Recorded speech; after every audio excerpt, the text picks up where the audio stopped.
Wow. I know that I am stirring the pot. But I'm hoping that by stirring the pot, it opens up a new insight in you for your mother. Because remember, this is my story too.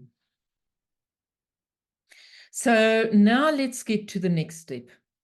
The third step is to embark on a journey of true healing and healing the wounds that control your life. You may not be aware how these wounds actually control your life because we build barriers around us, we build safety nets around us, we don't allow people close to us, we do whatever we can to survive. But the third step is the hardest step because nobody wants to revisit the pain and the abuse of the past. I get you. I truly, truly get you. But here's a big but. What I've learned from my own experiences, as well as working with my clients, especially with my trauma-related work, there's only one way. It is hard, but it is the most rewarding step. It is through the pain that we reach the absolution, that we reach that point where the pain just dissipates and true forgiveness is possible. I kid you not.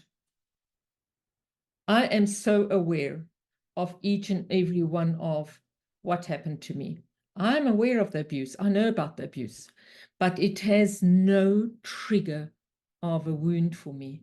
It is like when you cut yourself and you have a deep cut and you only see the scar. You know there was a happening that created that scar, but it no longer has any pain related to it. When that wound, like, dissipates, there is no judgment. It's pure love that comes forth for the woman who endured criticism and judgment. In my case, my mother endured much criticism and judgment.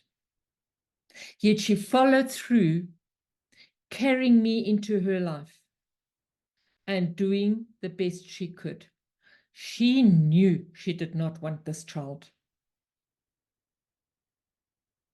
But she gave what she could. And I, at this point, acknowledge that what she gave was enough, and what she could give was enough. So what I've done is it's now up to me to accept her sacrifices as her gifts to me, as much as the life she gave me. So it's now up to me to step into life and live fully to the best of my abilities. She's done the best she could. She gave what she could. It's done. And what am I doing now with this life? Do you know how many years I have wasted? I have chosen to waste with my anger towards my mother, with my criticism and my judgment. It's not just the childhood years I've wasted.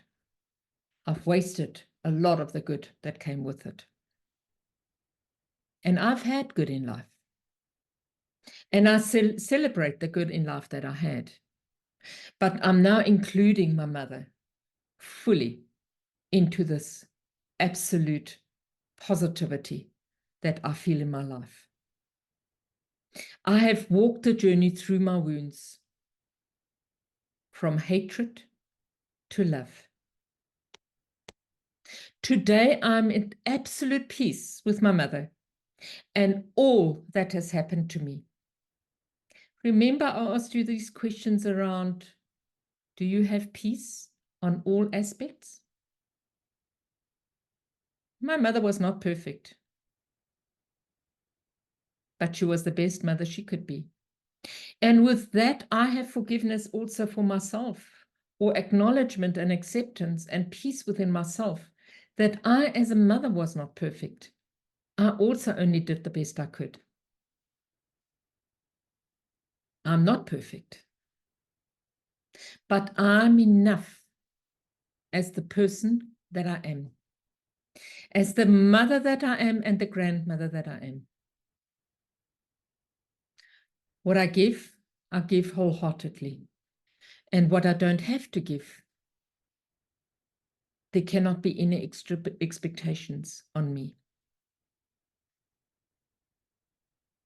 I have not forgiven my mother because I find there's nothing to forgive her for. I've given her place in my heart as the woman who had the courage against all odds to follow through with her convictions to bring her child into this life. I carry my mother in my heart as the woman who sacrificed her own life for me. I owe her my life.